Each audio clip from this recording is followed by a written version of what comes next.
is now officially open.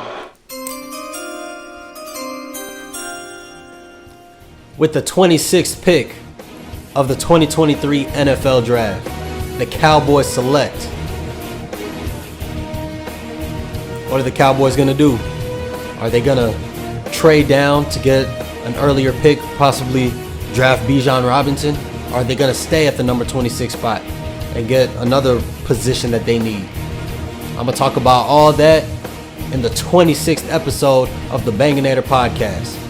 My name is Esley Banga, and I'm primarily talking about the Cowboys draft.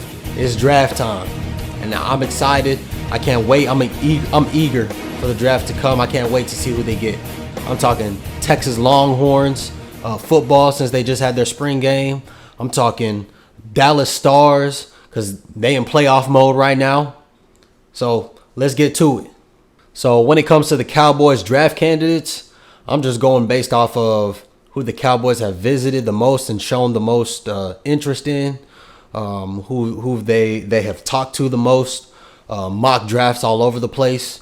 And of course, remember, mock drafts, they're just educated guesses. So there's been some speculation that the Cowboys are so desperate to draft Bijan Robinson that they might trade up their pick to try to draft Bijan Robinson. If they do that, I'm cool with it. But if they don't, that's fine too, because there are other positions that need to be filled. There's other talented players that will be there at the number 26 spot. So if they do stay at the number 26 spot, players that they have for the first round is a wide receiver, Quinn Johnson from TCU.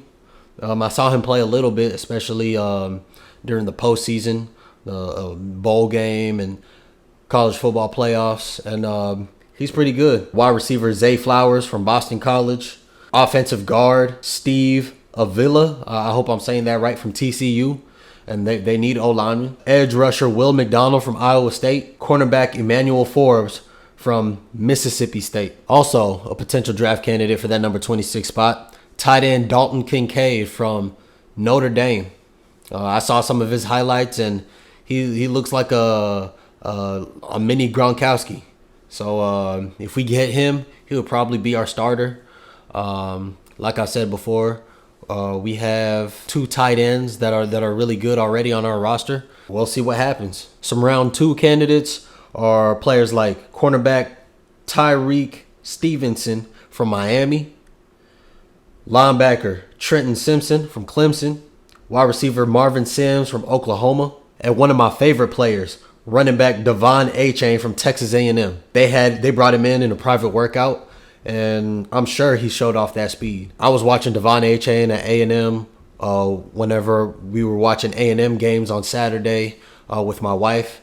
She graduated from A&M, so we watched those games together. And Devon Achane, he was the most impressive player to both of us on their roster. If they don't draft Bijan Robinson, which he most likely won't be available, there are plenty of other running backs, including Devon Achane. So we don't need to worry about running backs. Some round 3 candidates are players like wide receiver Rashee Rice from SMU, wide receiver Jonathan Mingo from Ole Miss, DeMarvion Overshown from Texas. And y'all already know, since I'm a huge Texas fan, I was watching DeMarvion Overshown, and I knew that he had NFL talent, right? Like since I've been noticing him in Texas. He's always making tackles. He's always flying all over the field. So we need a linebacker. So he will be perfect as a round 3, round 4 candidate. Hopefully he's still available, and hopefully we're able to get him, because at least I know his talent. Also, cornerback Travius Hodges-Tomlinson at TCU. He is related to LaDainian Tomlinson. Another possible round 3, round 4 candidate is running back Roschon Johnson, also from Texas. He was the backup behind Bijan Robinson. And like I said, plenty of running backs in the draft. We don't got to worry about it. So if he's available, we can get him. They did have interest in QB Clayton Tune from Houston. I saw some of his highlights, just a few of his highlights, a few of his throws, and they look good. So, we just need a quarterback that we can develop behind Dak Prescott. And QB Max Duggan from TCU. I already told y'all. I think that he would be good. A local guy here in Fort Worth. And he would be good behind Dak Prescott to sit and learn. We see the talent that he has whenever we watched his rise to the national championship. He's a good leader. So it would do some good for him to learn behind Dak Prescott. So really, the whole entire draft, you shouldn't have to reach for anybody. And if there's somebody left on the board that has great talent, well, hey, go ahead and draft him. Like I said, if Bijan Robinson falls to you, draft him. If another one of these really talented players falls to you, draft him. Other than that, you good. Now, moving on to my Texas Longhorns. They just had their spring game, and let me talk about Arch Manning first. Arch Manning didn't do too hot. He went 5 for 13, only 30 yards. So, yeah, obviously a lot of development and a lot of things that he needs to work on. Accuracy, timing. And he has a lot of expectations on his shoulders, His name has something to do with it. Nephew of Eli and Peyton Manning. They got 2 Super Bowls each. But he has been getting a little too much flack and a little too much hate on Twitter and online. Like, he ain't the only person, the only college player or quarterback to need development right out of high school. Coach Steve Sarkisian named Quinn Ewers the starter. So based off of the spring game, yeah, Quinn Ewers deserves to be the starter.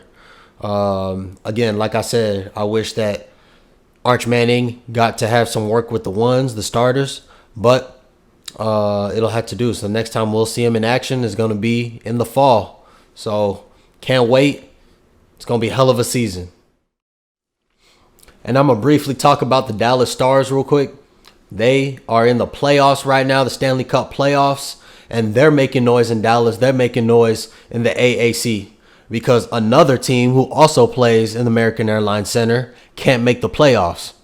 So the Stars are going against the Minnesota Wild in the first round of the playoffs, and they've been going off. They struggle a little bit here and there, but they've been doing good now.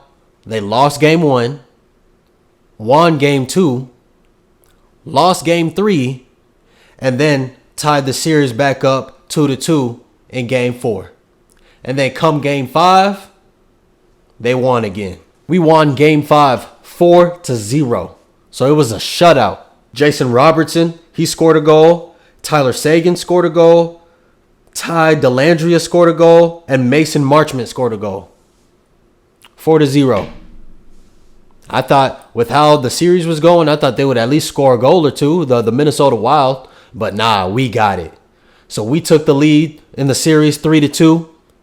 Let's wrap it up and end it at game 6 and go to the next round. And I told my beautiful wife that if we go to the next round, I'm taking her to a playoff game. She ain't never been to a Stars game before, so I'm taking her to one. And it'll be an awesome playoff atmosphere. So let's go. I'm going to be in the building. Stars, do y'all's part and get to the next round in this series. And I'm going to be there. I'm going to take my wife to a playoff game. And I'm going to be there in person in the building. AAC, let's go. Thank y'all for watching this episode of the Banganator podcast. Please like and subscribe to my YouTube channel. And please go follow my Banganator podcast Instagram. I hope y'all enjoy watching the NFL draft. I'm excited to see whose name gets called. How about them Cowboys? The Banganator podcast is brought to you by Esley Banga, diehard fan of the Dallas Cowboys since 1997. How about them Cowboys?